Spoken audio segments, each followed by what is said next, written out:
So a way of getting valve seats out on these is to take your MIG welder, weld around the valve seat, let it cool for a second, and it'll actually shrink it, and then it gives you an area where I can come in with my punch on the backside and punch out that valve seat without any damage to the cylinder head. Just got to be careful how much heat you put into it. I will need to re-blast the pockets, but they need to be remachined anyway to suit the new oversized seats. So I'm going to do the same on the next two, and the other cylinder head's already complete. I'm just cutting new seat pockets for our valve seat inserts.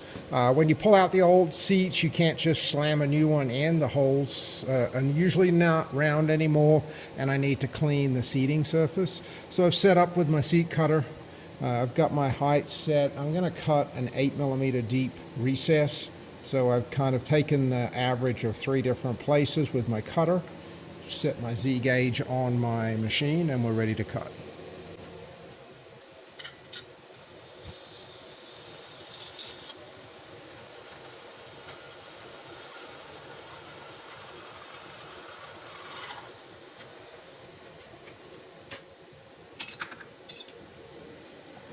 So there's our new pocket cut.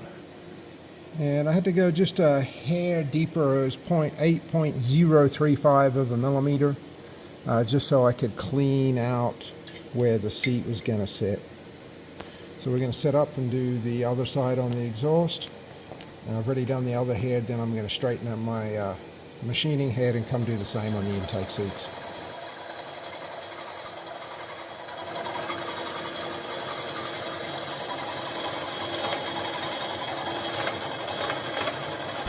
Alright, so we've been baking our heads at 200 degrees C, that's approximately 400 degrees Fahrenheit, for about an hour and a half. I got my seats in the icebox chilled down, and we're going to drive them into these heads.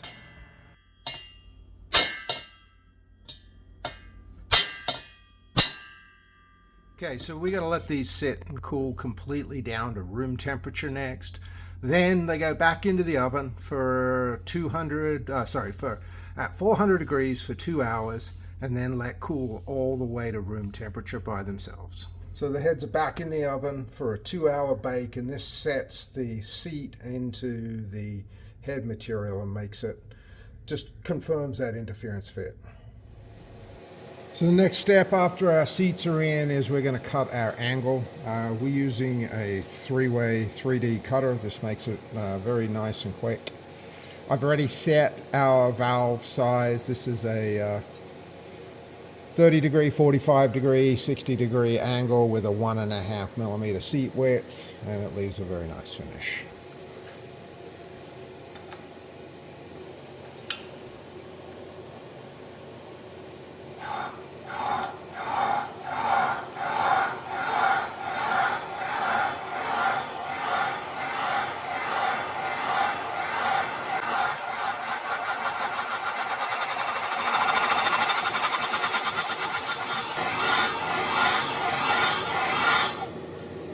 So we've got our valve seats installed. We've done our 3-angle valve job on intakes and exhausts. Next step is I've already washed this head. I'm going to give the valve guides one last light hone just to give them a good crosshatch. That way they'll retain oil like a piston and cylinder. Then we're going to set up our valves. So we'll get our valves installed, set our valve height, set our valve springs, ready to assemble this head. So I've just finished cutting all of my seat angles, and what I'm doing now is I have blued all of the seats with a Prussian blue, and what I'm doing is checking the valve pattern. So on this exhaust valve, we can see that we have our valve seat is patterning right in the middle of the face. It's not off of either edge. And it also allows me to measure the seat width. Now on these heads, what we're looking for is a seat width of 1.5 millimeters on the exhaust and 1.25 millimeters on the intake seats, which I've already measured these with my verniers, and everything is coming up really nice. Next thing I'm going to do is my installed valve heights, and at this point now I have numbered the valves because they're going to stay with their respective cylinders once everything's been patterned and cut. Number 3 and number 4.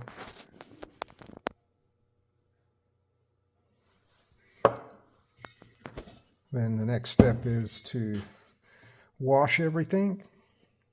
All my installed heights are set. And on that, a couple of little trims with the New Way cutter.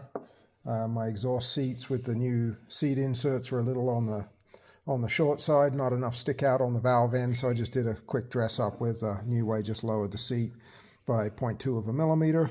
So everything is ready for a wash and a final clean. An assembly sets spring pressures. So now we're finished with all the machine work. Heads have all been washed, valves have all been washed. We're going to set our installed valve spring height. So the first thing that I do is I take my one set of verniers, measure the thickness of the retainer, and I'm just going to zero it. This just makes it a little bit quicker. Now, I do have the factory tool for doing this as well, which slides in and you read it off. But this way is often just a little bit quicker and still just as effective. I'm just going to measure to the top of that retainer. So this one is 44.75 millimeters. The installed height on this spring pack is supposed to be 41 millimeters. So if I take 44 minus 41, I need a shim pack of 3.74 millimeters. What I'm going to do is, using a different set of calipers, this one is 3.85. Let's see if we've got some different shim thicknesses. Now the shim packs on these, the factory Porsche manual shows two different size shims. They show a 1.5 shim that goes directly underneath the valve spring, and then 0.5 millimeter shims directly under that. However, in this day and age, the 1.5 millimeter shims have been discontinued by Porsche and are no longer available, and they have superseded everything to the 0.5 shim. You can use a 0.5 shim. I don't like it for two reasons. One, I'd have to stack roughly 7 shims in there, and at almost $5 a shim. That adds up really, really quickly. Two, I don't like how thin they are against the valve spring. So the ones I'm measuring, this particular job, when it came in, was already disassembled and only had one 1.5 shim left, which we have already used. I'm just looking at what is going to be the best shim. There's one at 0.75.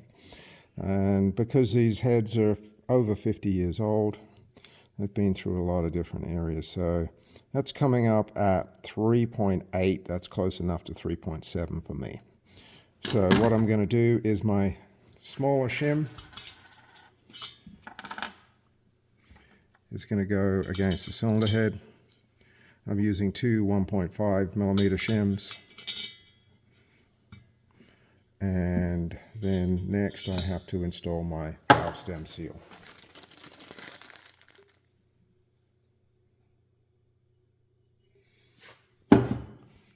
Always lubricate the seal. Press it on, and then I'm going to tap it, make sure it's seated all the way on my valve. I'm going to use some assembly lube. This is about the only area that I use a quote-unquote assembly lube. Usually it's either engine oil or ATF oil. Just because it's a little bit thicker, and often cylinder heads can sit around for a while. And what I want to do is, as I'm putting that in, I'm actually pumping that valve till I get oil and assembly lube everywhere. Feed it through my valve stem seal. Valve springs on next. These are new valve springs. These are a variable rate spring, so the closer coils go to the bottom. Retainer's going to go on.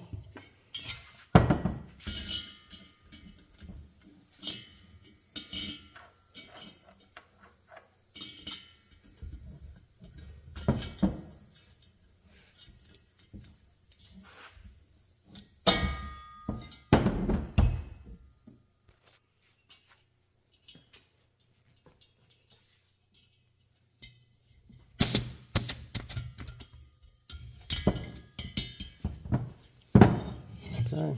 Last thing that I'm going to do is seat the retainer. So a couple of light taps with a hammer on the back. And that's it. We're good to go. So we're going to assemble up the rest of the valves. The exhaust valves, the only difference there is they don't get a valve stem seal. This is because they need that lubrication.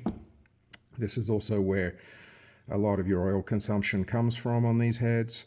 There is a slight difference in the installed height. It's 40.5 millimeters on installed spring height on the exhaust side, but the process is exactly the same.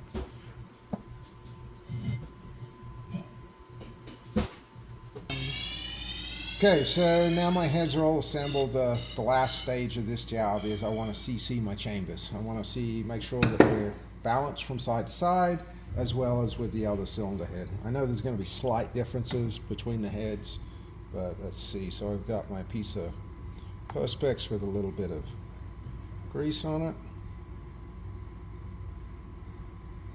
92092. 60 cc's.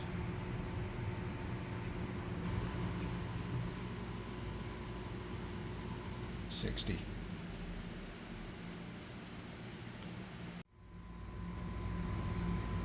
$61, same as the other chamber.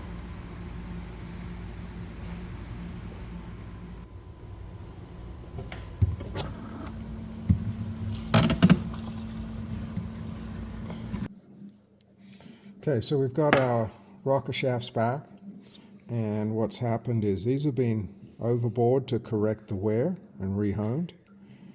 Tips have been refinished, and everything's been cleaned and flushed. With the shafts, because these bores have been oversized, the shafts have been hard chromed and centerless ground to meet the new rocker shaft clearance, and these fit and wear very nicely. We've been doing this for a long time now. The one thing is the center guide will no longer fit because the shaft is oversized. So what we've got to do to make that fit is ream it. And I just used an adjustable ream. That way I can size it to the oversize on the shaft. This one I've already reamed, and we can see it slides on there nicely. And if you ever get a set of these, you don't ever want to just pound these on. We had one guy do that once where he just pounded it in. Ended up splitting this actual piece here. They do need to be reamed, which isn't a big deal. Okay, so we're going to assemble our valve train up, so it's going to look like this. Starting with our carrier, the easiest way to tell which way the carrier goes is this little cutout here is for a push rod. So we know the valves are all going to be up on in front here, and this is going to be the lower side. It's going to push a bushing on the back. These can be a little bit tough when they've been resized. So we have shim, rocker, everything's lubricated, another shim, spring, final shim up against, and then our machined center section. Same on the other side. I'm going to put on one shim, spring, shim.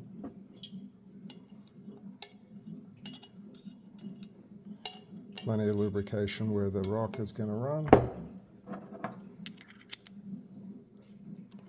Rocker, shim, and then finally one of our end caps that I'm probably going to have to tap on. And I'm just going to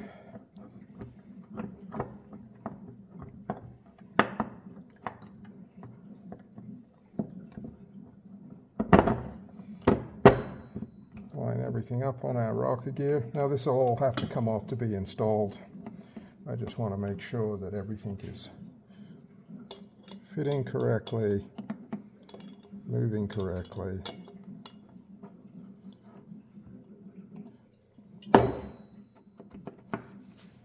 Ready for the nuts and washers. We're going to assemble our two exhaust rockers next.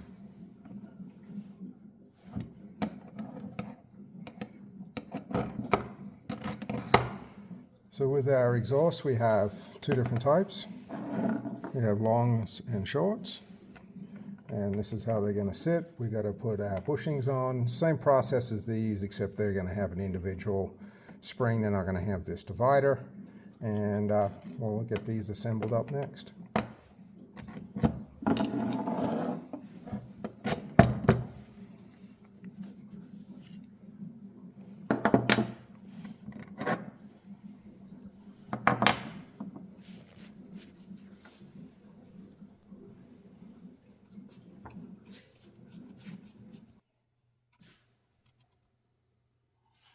Okay, this wraps it up for our 912 cylinder heads. We've just stamped our measured chamber volumes. The original factory heads did the same thing where they stamped their chamber volumes onto the cylinder head. This allows the builder to calculate compression without having to go and measure it himself.